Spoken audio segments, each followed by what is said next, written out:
ابراہیم علیہ السلام نے لوگوں کے ساتھ عیدگاہ جانے سے انکار کیا اور عذر پیش کیا کہ وہ بیمار ہیں۔ وہ لوگ آپ کو چھوڑ کر چلے گئے۔ بعد میں ابراہیم علیہ السلام ان بتوں کے پاس گئے، دیکھا کہ ان کے سامنے کھانا پڑا ہے۔ چونکہ سب لوگ کھانا لائے تھے اس لیے یہ کھانا بہت زیادہ تھا، لیکن ان جھوٹے معبودوں نے اسے کھانا تو درکنار اس کو چھوا تک نہ تھا۔ ابراہیم علیہ السلام نے انہیں مخاطب کر کے کہا، یہ اتنا کھانا تمہارے سامنے پڑا ہے، تم اس کو کھاتے کیوں نہیں؟ تمہیں کیا ہو گیا کہ بات تک نہیں کرتے؟ پھر پوری قوت سے دائیں ہاتھ سے کلہاڑا مار کر ان کے ٹکڑے ٹکڑے کر دیے، لیکن بڑے بت کو چھوڑ دیا تاکہ سب اسی کی طرف رجوع کریں۔ تمام چھوٹے بتوں کو توڑ کر کلہاڑا اس بڑے بت کے کندھے پر رکھ دیا۔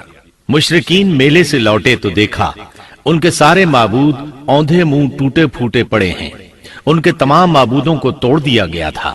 وہ حیران رہ گئے کہ یہ کیسے ہو گیا، کس نے کیا؟ کہنے لگے، یہ کام کس ظالم کا ہے؟ اس نے ہمارے معبودوں کی توہین کی ہے۔ اس وقت جن لوگوں نے ابراہیم علیہ السلام کا وہ کلام سنا تھا انہیں ان کا خیال آ گیا۔ کہنے لگے، وہ نوجوان جس کا نام ابراہیم ہے اسے ہم نے اپنے بتوں کی مذمت کرتے سنا ہے۔ اللہ کی قدرت کہ ابراہیم علیہ السلام کا جو مقصد تھا وہ خود بخود پورا ہو رہا تھا۔ قوم کے لوگ مشورہ کر رہے تھے کہ سب کو جمع کرو اور اسے بلاؤ، پھر اسے سزا دو۔ چنانچہ تمام اہل باطل چھوٹے بڑے جمع ہو گئے، کارروائی شروع ہو گئی۔ کہنے لگے، اے ابراہیم، ہمارے معبودوں کے ساتھ یہ لغو حرکت تو نے کی ہے۔ ابراہیم علیہ السلام نے جواب دیا، یہ کام تو اس بڑے بت کا ہے، مجھ سے کیوں پوچھتے ہو؟ تم اپنے معبودوں سے کیوں نہیں پوچھ لیتے کہ ان کے ٹکڑے کس نے اڑائے ہیں؟ ابراہیم علیہ السلام کا جواب سن کر وہ سب سوچ میں پڑ گئے۔ پھر کہنے لگے، ہم نے بڑی غلطی کی، اپنے معبودوں کے پاس کسی کو حفاظت کے لیے نہیں چھوڑا۔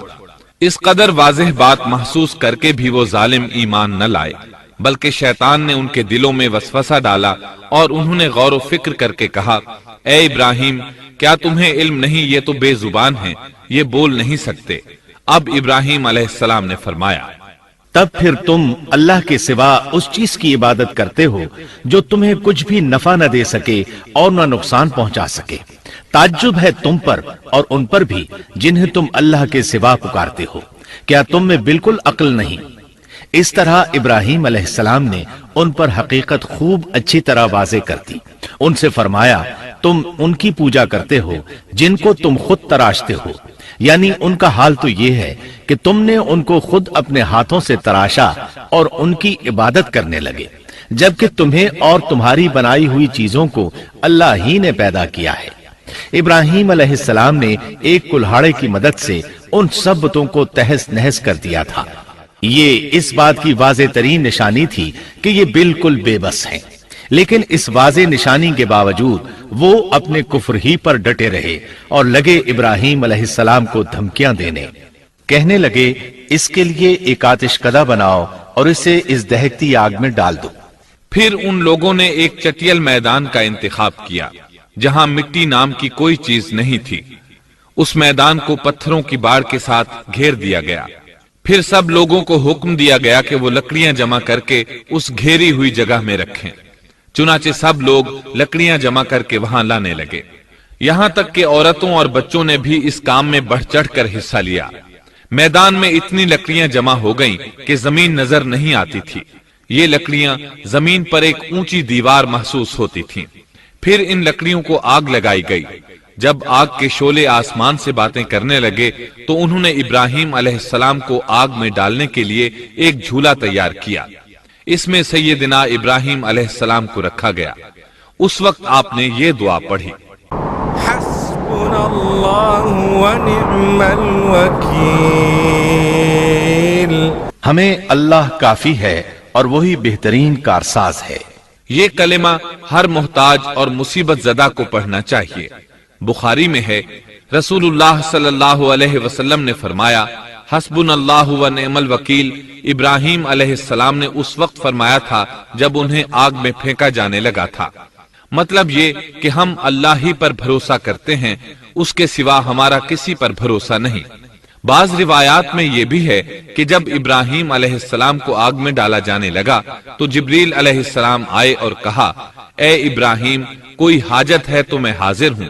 ابراہیم علیہ السلام نے فرمایا، اگر تم اپنی مرضی سے آئے ہو تو مجھے تمہاری کوئی ضرورت نہیں۔ ایک دوسری روایت میں ہے کہ بارش کے فرشتے نے حاضر ہو کر کہا تھا، اے ابراہیم، مجھے حکم دیجئے میں بارش برسا کر اس آگ کو بجھا دوں۔ لیکن ایسی تمام روایات ضعیف ہیں۔ یوں بھی اللہ کا حکم ان سے پہلے کام کرنے والا تھا۔ اللہ تعالیٰ سورہ انبیاء آیت 69 اور 70 میں فرماتے ہیں، ہم نے کہا، اے آگ ابراہیم پر ٹھنڈی ہو جا اور سلامتی والی ہو جا۔ گو انہوں نے ابراہیم کا برا چاہا، لیکن ہم نے انہیں ہی نقصان پانے والا کر دیا۔ چنانچہ جب ابراہیم علیہ السلام کو آگ میں ڈالا گیا تو وہ ٹھنڈی ہو گئی۔ ابن عباس رضی اللہ عنہما فرماتے ہیں، اگر اللہ تعالیٰ آگ سے یہ نہ فرماتے کہ سلامتی والی ٹھنڈی ہو جا تو وہ اس قدر سرد ہو جاتی کہ اس کی ٹھنڈک سے تکلیف محسوس ہوتی۔ گویا آگ بھی اللہ کے حکم کے بغیر نہیں جلا سکتی، چھری اللہ کے حکم کے بغیر نہیں کاٹ سکتی، اس لیے کہ یہ بھی اللہ کی مخلوق ہیں اور ان کی قدرت بھی اللہ کے پاس ہے۔ وہ چاہے تو ان کو قدرت عطا کر دے، چاہے تو قدرت واپس لے لے۔ آگ کو ٹھنڈا ہونے کا حکم ہوا، وہ ٹھنڈی ہو گئی۔ اس نے نہ ابراہیم علیہ السلام کے کپڑے جلائے، نہ جسم کے کسی حصے کو کوئی نقصان پہنچایا، صرف وہ رسیاں جلائیں جن سے آپ کو باندھا گیا تھا۔ سبحان اللہ۔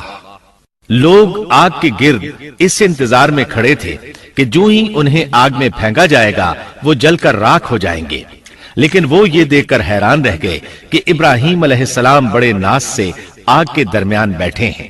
بعض روایات میں ہے کہ ابراہیم علیہ السلام فرمایا کرتے تھے، مجھے ان دنوں جو راحت اور سکون حاصل تھا ویسا آگ سے نکلنے کے بعد نہیں ہوا۔ لوگ اس معجزے کو دیکھ کر حیرت زدہ تھے۔ پھر ابراہیم علیہ السلام آگ سے نکلے۔ اتنا بڑا معجزہ دیکھنے کے باوجود لوط علیہ السلام کے سوا کوئی شخص پورے بابل شہر سے ان پر ایمان نہ لایا۔ اللہ تعالیٰ فرماتے ہیں، پس ابراہیم پر لوط ایمان لائے۔ مطلب یہ کہ پوری بستی سے لوط علیہ السلام تھے جو آپ پر ایمان لائے تھے، باقی تمام لوگ کفر ہی پر ڈٹے رہے۔ ابراہیم علیہ السلام ان کا رویہ دیکھ کر نا امید ہو گئے کہ اس سے بڑھ کر یہ کون سا معجزہ دیکھنا چاہتے ہیں۔ ان کے بتوں کو توڑ دیا گیا، اپنی آنکھوں سے اللہ کی نشانی ان لوگوں نے دیکھی، پھر بھی یہ ایمان نہیں لائے، چنانچہ آپ نے وہاں سے ہجرت کا ارادہ فرما لیا۔